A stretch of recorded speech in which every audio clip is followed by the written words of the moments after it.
Este templo de amor e de paz, que ao despertar de um novo homem nos induz, te conclama, irmão, de última hora a ingressar. Boa tarde a todos. Boa noite, né? Agradecemos o convite amigo de poder estar aqui nesta noite, onde iremos mais uma vez refletir um pouco mais sobre a mensagem que o Mestre Jesus trouxe para nós. E foi na doce e singela Galileia que este cantor divino veio embalar os nossos corações com a mensagem de libertação, com a mensagem onde ele nos traz todas as orientações necessárias na construção do reino de Deus. Esse doce amigo, esse mestre incansável, que segundo na questão 625 do Livro dos Espíritos, uma das obras da codificação, a primeira obra da codificação espírita, é colocada, respondido a Allan Kardec, que Jesus é o modelo e guia, é o tipo mais perfeito que foi oferecido por Deus para nós. E é este mestre amigo que há mais de 2000 anos atrás encarnou, veio à Terra para nos trazer a mensagem de libertação. E ele escolheu a Galileia, aquele recanto onde as praias, que lembram um pouco aqui Cabo Frio, onde através da natureza exuberante, a brisa do mar, o campo, a vegetação, os vinhedos de Cafarnaum, as flores de Betsaida, enfim, foi nessa região querida que o governador espiritual do nosso orbe, segundo o livro A Caminho da Luz, psicografado por Francisco Cândido Xavier, pelo Espírito de Emmanuel, Jesus, juntamente com um grupo de espíritos da mesma ordem, são responsáveis pela formação do nosso planeta, são responsáveis pela condução do nosso planeta. E Jesus é o nosso governador espiritual. Não nos encontramos desamparados em nenhum momento. Ele a todo instante tem nos acompanhado e continua a nos acompanhar. Assim, foram as colocações que ele fez quando aqui esteve junto ao povo. E foi naquela região simples da Galileia, singela, que Jesus começou iniciando o seu ministério, trazendo àquela população sofrida, desamparada, a esperança de um novo mundo, a esperança de mudanças.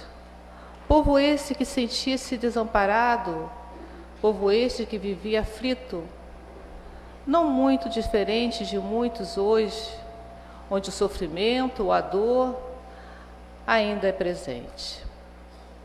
E Jesus vai então levar àquela população esta mensagem, que era chegado o momento em que todos poderiam encontrar a verdadeira felicidade.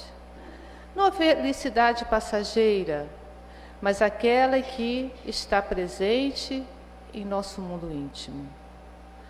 Mas era necessário, então, o conhecimento, a mudança, a transformação. Era necessário, sim, a construção de um reino divino, não de forma externa, mas no coração de cada um de nós. E assim, essa mensagem começou a ser colocada entre aquele povo. Cafarnaum era uma aldeia simples, onde a maioria das pessoas viviam da pesca, pescadores. E chegou então aos ouvidos de Simão Pedro a notícia deste novo profeta, deste homem que estava ali a conduzir esta mensagem. Considerou que deveria ser mais um daqueles a enganar a população, a enganar aquele povo sofrido, cansado. E ficou então sabendo que no sábado seguinte estaria ele ali próximo à praia para levar àquela população esta mensagem de esperança e consolação.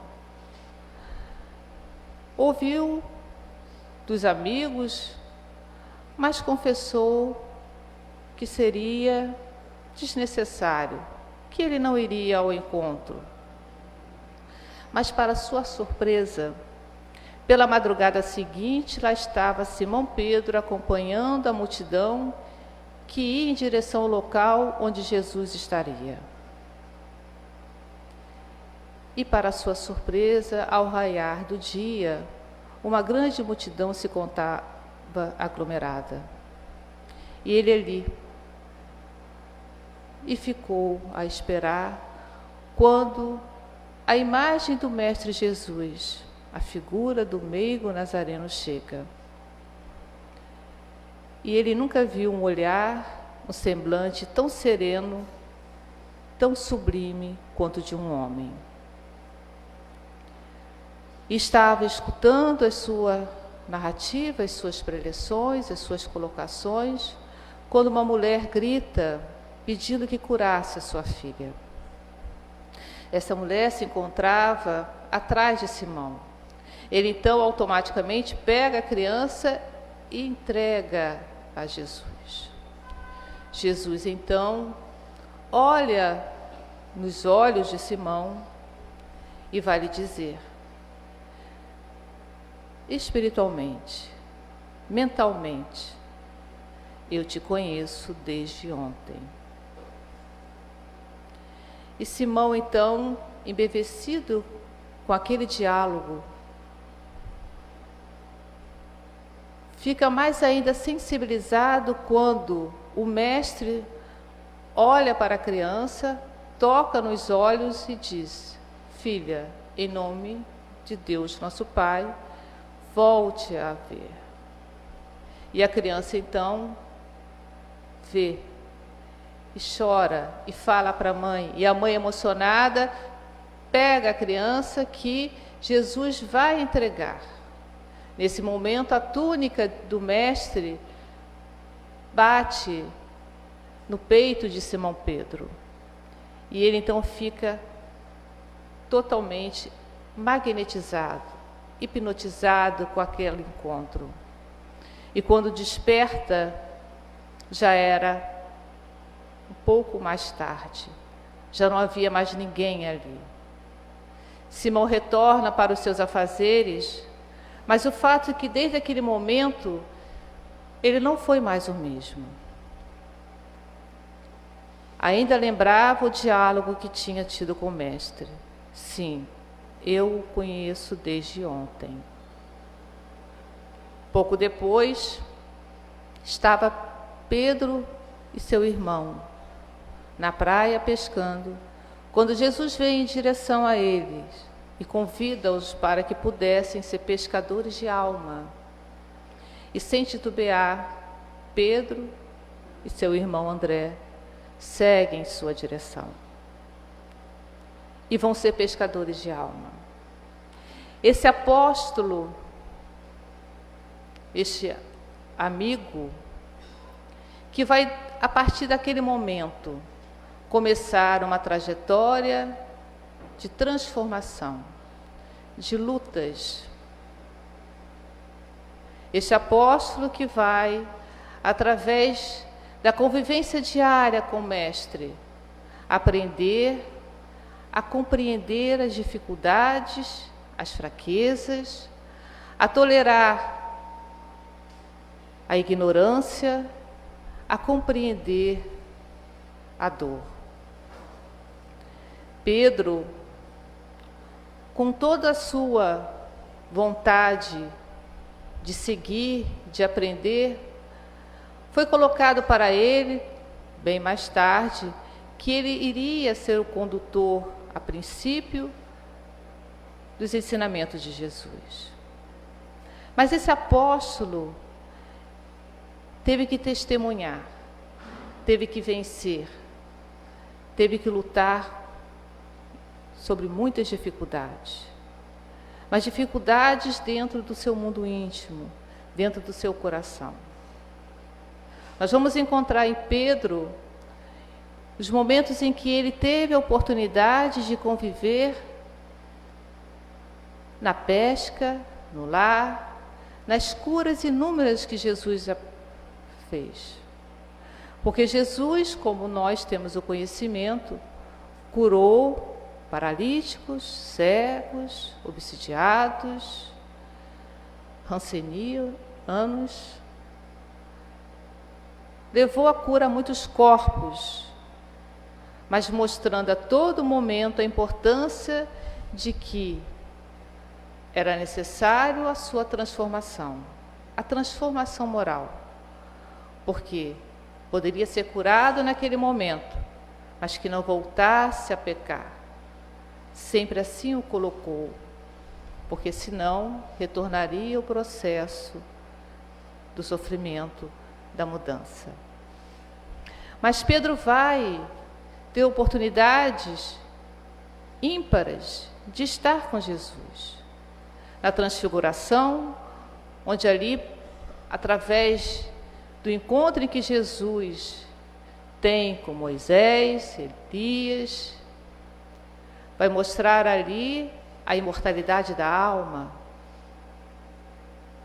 Nós vamos encontrar Pedro no momento sublime, quando caminhou com Jesus sobre as águas e no momento de dúvida quase se afundou. Mas é erguido, onde Jesus coloca a importância da fé. É esse apóstolo que, no momento final em que Jesus sabia que se encontrava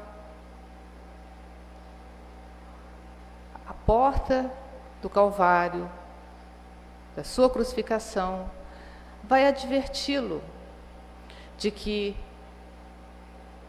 o Satanás havia permitido para ajoelhar ele e colocava para Simão: mas eu roguei ao Pai por ti, para que a tua fé não vacile.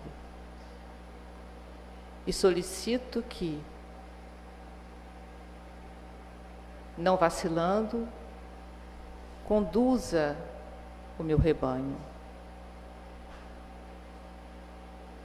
E logo após esse encontro, ele ainda fica entristecido em considerar que Jesus não confiava nele. E ele diz para Jesus: mas, mestre, eu somente não tenho coragem de ir para a prisão, como também morrerei por ti.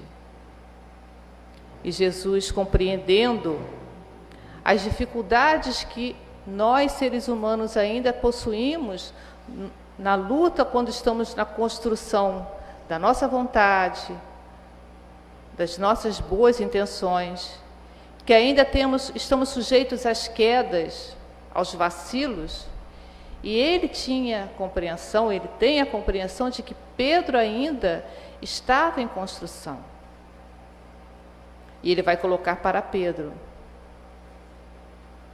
antes que o galo cante, irá de me negar por 3 vezes. Pedro fica entristecido, considerando que aquilo é um absurdo. E ainda é convidado pelo próprio Jesus para seguir juntamente com ele ao Monte Gésima, onde ali para orar. E Jesus vai convidar: vamos orar. E Pedro, João e Tiago adormecem nesse momento em que Jesus estava ali se resguardando, se fortalecendo, porque sabia que se aproximava o momento da crucificação.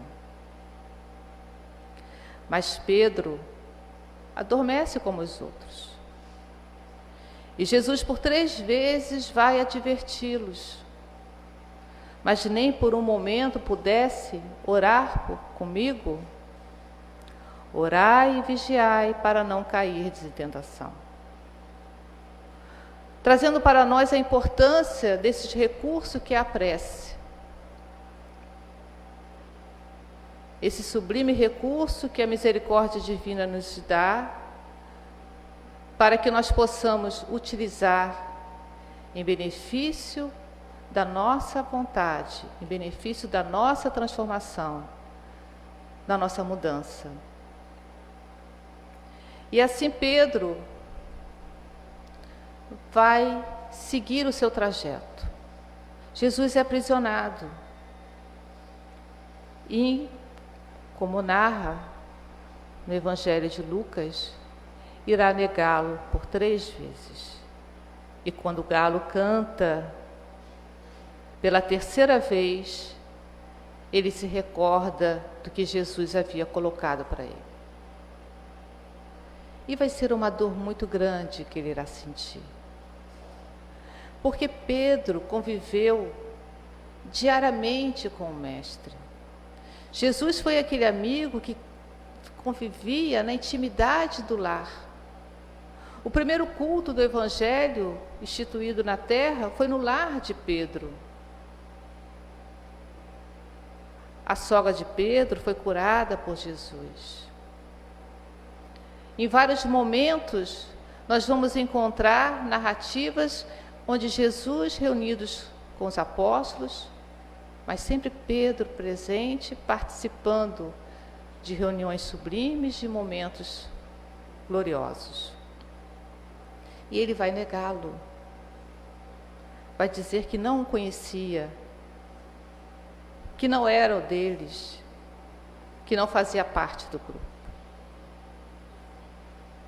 Mas a partir dessa negação, vai iniciar uma nova etapa na trajetória de Pedro. Porque ele vai se arrepender, mas nesse arrependimento ele vai buscar agora construir um novo caminho, um caminho definitivo da sua transformação.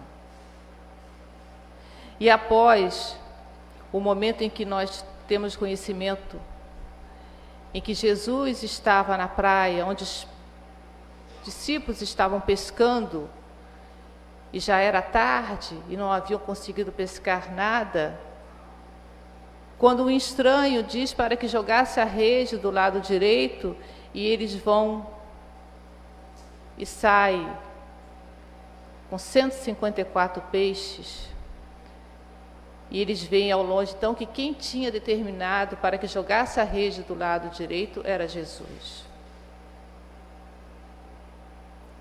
Já tinham se encontrado na casa, no lar, após a ressurreição. E Jesus estava ali, jovial, alegre, como nos momentos em que eles se encontravam.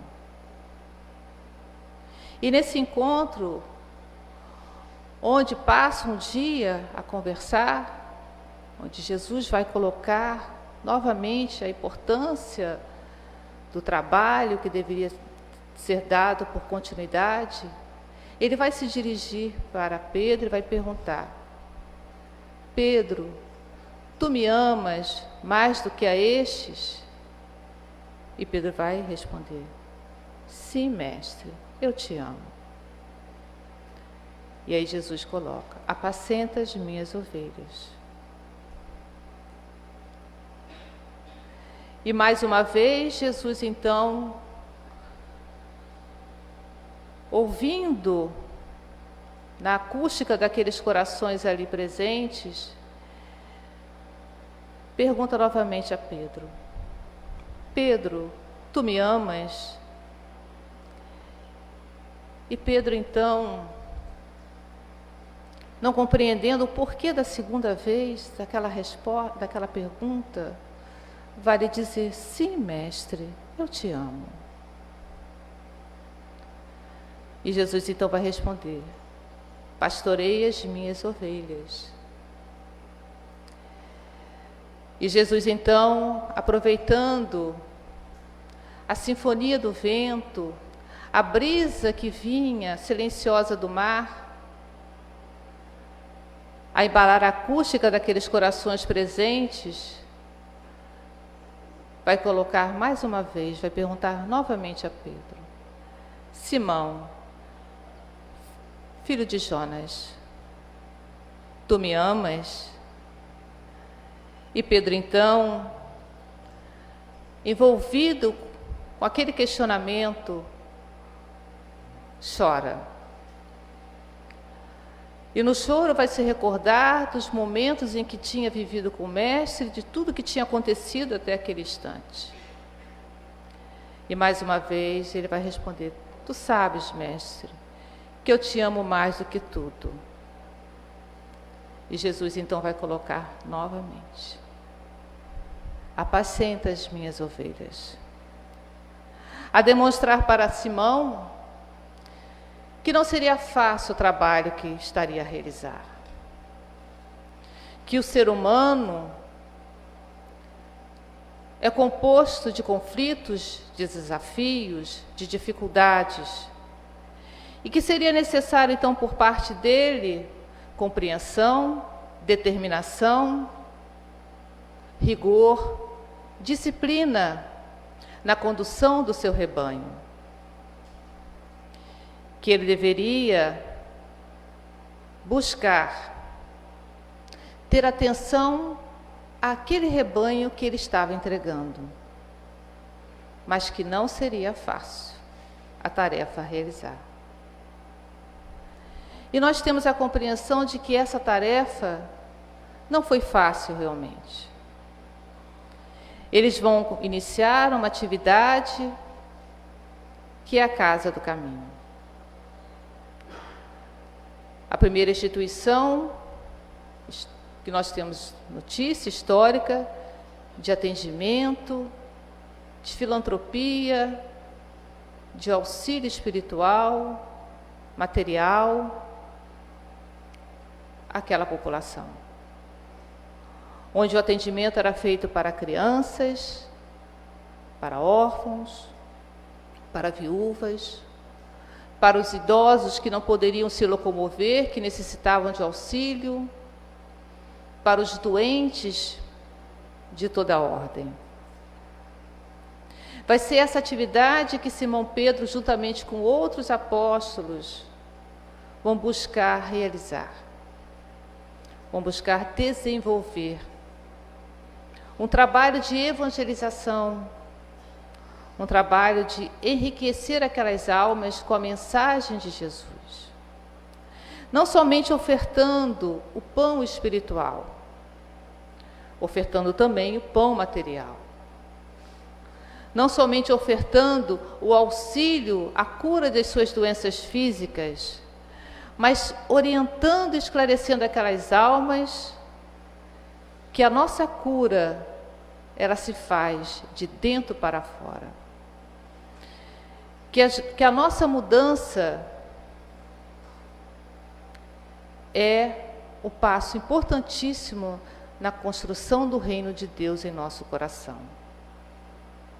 Porque outrora, os primeiros cristãos, os primeiros discípulos, tiveram que testemunhar a sua vida, ofertar a sua vida física para mostrar fidelidade à mensagem cristã, à mensagem de Jesus. Hoje, não se faz mais necessário o holocausto de nossas vidas, no sentido de entregarmos aos circos, aos leões, às feras, em sermos queimados, como muitos foram. Hoje o nosso testemunho é o esforço que devemos buscar em realizar diariamente nos nossos vícios, transformando os nossos vícios em virtudes, em hábitos saudáveis.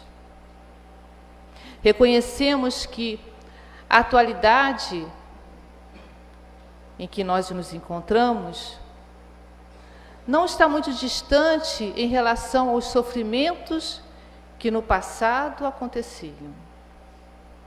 As dores morais, as dores da alma. Mas hoje nós temos o Consolador prometido por Jesus, que nos vem através da terceira revelação, que é a doutrina espírita, a nos iluminar com o conhecimento da verdade, tirando o véu daquilo que antes não tínhamos condições de compreender pela nossa ignorância espiritual. Mas hoje nós somos espíritos milenares, estamos vindo de várias reencarnações. Muitos de nós não gostamos muitas vezes de ouvir isso, de imaginar tal situação, mas muitos de nós podemos ter sido aqueles que gritaram na época, no processo de obsessão coletiva, Barrabás. Outros até jogaram pedra na cruz, como costuma se dizer no dito popular. E não é difícil. Mas o fato é que isso não é motivo para que nós hoje tenhamos vergonha de que isso tenha acontecido. Aconteceu. Foi o passado, onde nós, envolvidos pela nossa ignorância espiritual, pelo atraso que nos encontrávamos, desconhecendo a verdade, não tendo lucidez em torno da compreensão dos nossos atos, agimos pela ignorância, muitas vezes pela crueldade, até pela perversidade, mas agimos pelo nosso atraso espiritual. Mas hoje temos uma nova compreensão. A doutrina espírita nos traz uma mensagem de libertação. E quando nós vemos lá na questão do item 4, do capítulo 17 do Evangelho segundo o Espiritismo, quando Allan Kardec coloca que reconhece-se o verdadeiro espírita pelo esforço que ele faz, pela sua transformação moral, é isso. Então, ser espírita não é ser perfeito, mas é estar se esforçando diariamente na sua transformação, na sua mudança, para que então nós possamos construir esse reino divino, esse reino de Deus, não de forma exterior, não lá na rua, na esquina, nas praias, mas sim em nosso coração. Porque é a partir de nós que nós iremos transformar, modificar este mundo. E a luta de Simão Pedro não foi simples, não foi pequena, não foi fácil. Lutou pelos percalços ali dentro da casa do caminho, onde muitas vezes havia discussões entre os companheiros. Uns consideravam que deveria agir dessa forma, outros de outra forma, não muito diferente do que nós encontramos em nossas casas espíritas. As dificuldades que muitas vezes há na compreensão de um querendo de uma forma, outro desejando de outra. Mas é importante nesse processo ter o bom senso e ter sempre a voz do equilíbrio, da serenidade.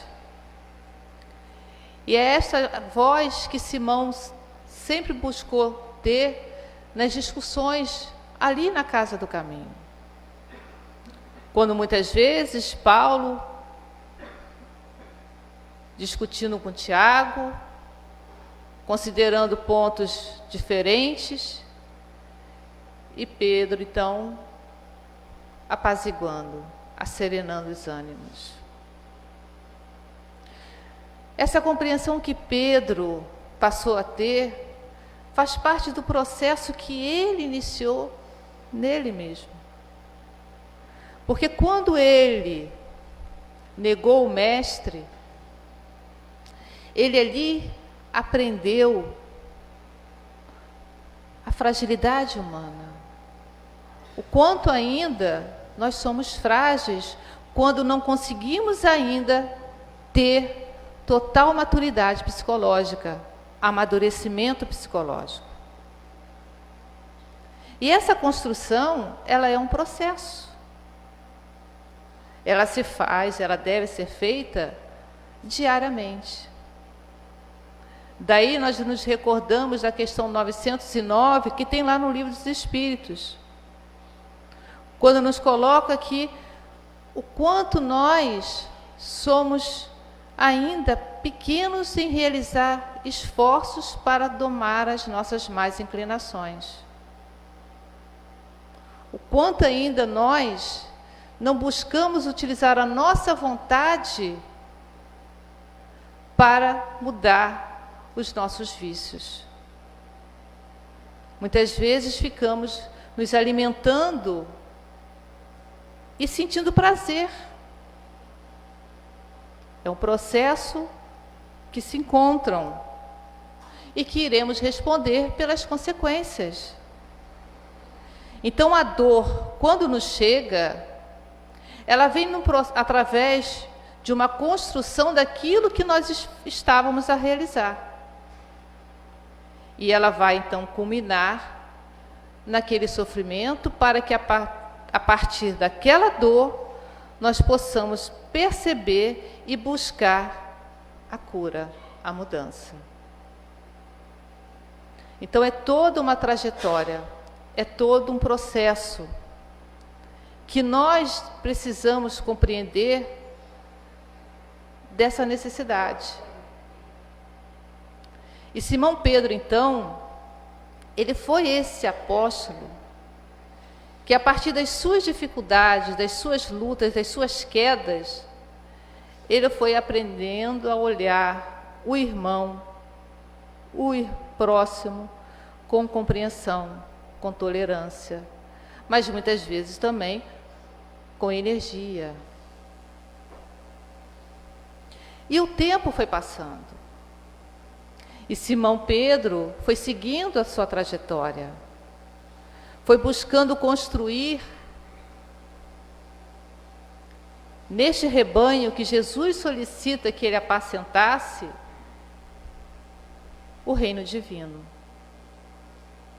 E muitas almas foram tocadas pela mensagem, foram tocadas pela presença deste apóstolo, a ponto que, nos momentos das suas existências finais, a própria sombra de Pedro era disputada. As pessoas corriam para que ele pudesse ser curada pela sombra dele, que era o seu magnetismo espiritual. A sua irradiação ficou de tal ordem, tão sublime, tão elevada, que as pessoas se sentiam curadas pela sua própria sombra.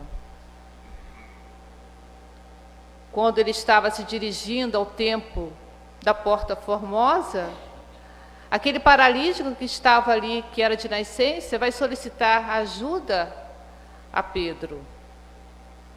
Ele, junto com João,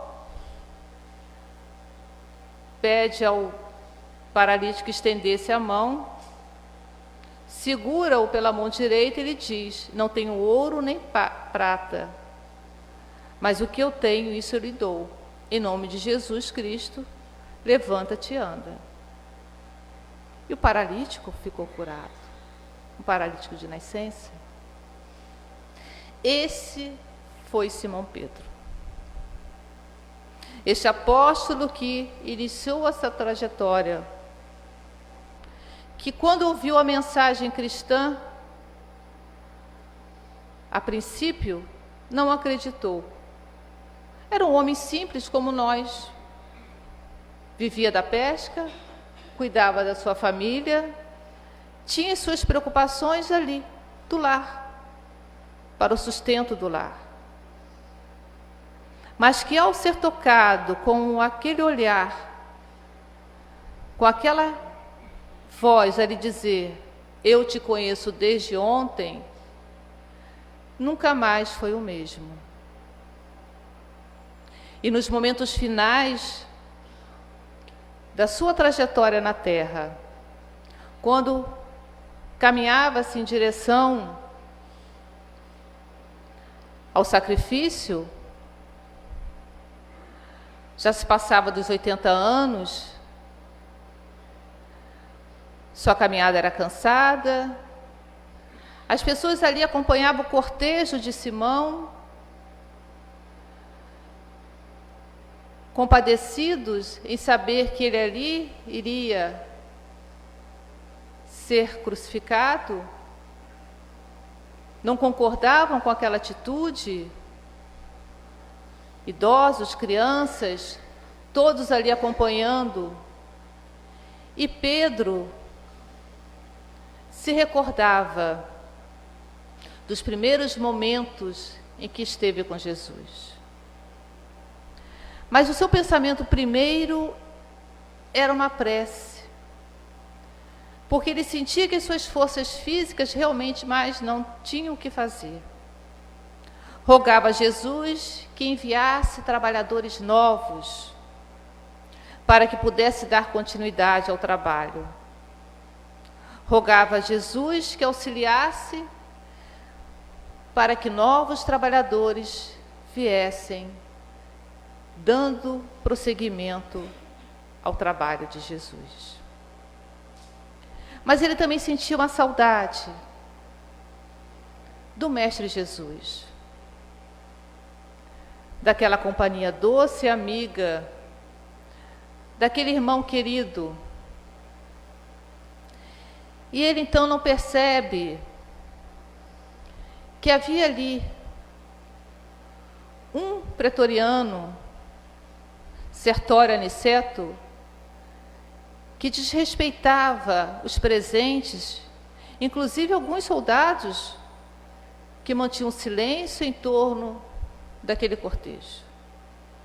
E esse pretoriano dizia: morre, bruxo, deixa de ser o enganador, feiticeiro.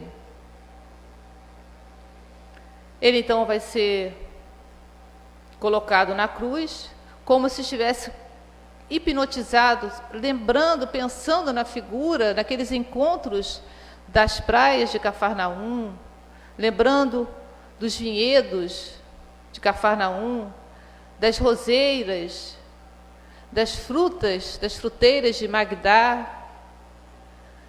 Ele então não percebe sendo aprisionado, preso naquela cruz. E se passava do tempo, segundo as tradições, foi crucificado de cabeça para baixo, porque ele não considerava digno morrer da mesma forma que o Mestre Jesus.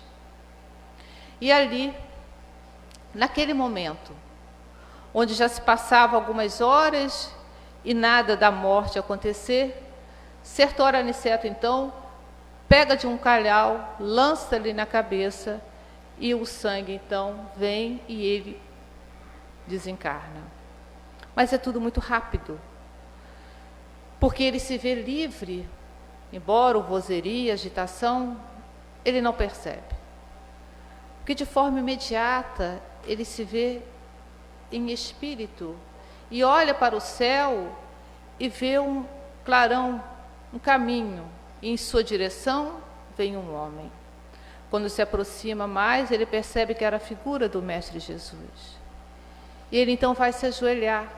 Mas Jesus antes pega-o, aconchega no colo e leva-o em direção às paragens celestiais. E durante algumas semanas, Simão Pedro vai lá estar, junto com Jesus e outros companheiros, desfrutando daqueles lugares, daqueles momentos, se recompondo, se refazendo, aprendendo, conhecendo, revendo os amigos que haviam partido antes dele, sentindo todo o aconchego, o amparo, mas em determinado momento Jesus chega a Simão e vai se despedir. E o mestre então lhe pergunta, e Pedro então lhe pergunta: para onde vai, mestre? Pedro: tu podes ficar aqui o tempo que considerar necessário, mas eu tenho que ir, porque enquanto houver uma dor na terra, uma alma a sofrer, um irmão a padecer, é lá o meu lugar, é lá que eu devo estar. E Pedro então lhe responde: eu também. E saem os dois em direção ao orbe terrestre. E chegam então a uma região dos cemitérios de Roma, das catacumbas, onde um privilégio que hoje nós temos de poder nos reunir em casas, em locais confortáveis, como os nossos irmãos do pretérito não tiveram. Os primeiros cristãos tinham que se reunir nos cemitérios, nas catacumbas, escondidos das autoridades públicas, porque a doutrina cristã não era oficial. E lá estava um grupo de almas entoando louvores ao nascimento de Jesus. E Pedro então fica emocionado em ver aqueles irmãos reunidos cantando hosanas às alturas. É quando então ele é tocado por Jesus ao ombro que lhe diz: Simão, alguém te chama. E ele então vai e percebe que ali estava Sertor Aniceto, com um filho no colo. Ele se aproxima e ouve mentalmente este pretoriano, que agora havia se convertido ao cristianismo, rogando perdão a Simão pelo que ele havia feito. E Simão então, mostrando para nós os ensinamentos que Jesus nos deixou, que é o perdão das ofensas, oscula a destra daquele irmão, aplica um passe na criança, onde ela desperta falando para o pai, onde ela é curada. O soldado percebe a ação, a presença do apóstolo, e vai então perceber que ele havia sido perdoado, que ele ali estava então a iniciar um novo projeto em sua vida. Para Simão Pedro, a tarefa continuava, mas para Sertor Aniceto, a tarefa iniciava no seu coração da sua transformação. O testemunho que ele agora deveria oferecer na sua transformação moral. E nós, quais são os testemunhos que nós estamos realizando para mostrar a Deus, a Jesus, a nossa fidelidade? Como estamos nos comportando diante das dificuldades que a vida tem nos apresentado? Como estamos nos comportando diante do nosso ambiente de trabalho, da nossa família, na via pública? Os desafios, como estamos? O nosso testemunho hoje é diário. Não mais devemos nos preocupar com circos, com leões, com feras famintas. Devemos sim buscar compreender que essas feras se encontram dentro de nós. É dentro de nós que está o que precisa, o que necessita ser transformado, para que então dessa forma possamos nos tornarmos verdadeiros discípulos de Jesus, buscando, através da nossa ação diária, no bem, no amor, a nossa fidelidade ao grande e mestre Nazareno. Que possamos retornar aos nossos lares, levando em nosso coração a certeza de que todos nos encontramos sob um amparo divino. Que o nosso passado é irreparável, mas que a partir de hoje ele pode ser recuperado com as nossas ações no bem. Que não devemos nos preocupar com o nosso ontem, mas sim buscar, no dia de hoje, fazer o nosso melhor. E esse melhor, todos nós podemos fazer, porque todos nós nos encontramos amparados e assistidos por uma força divina, que é o amor de Jesus por todos nós. Que a paz de Jesus permaneça conosco e muito obrigado pela atenção de todos.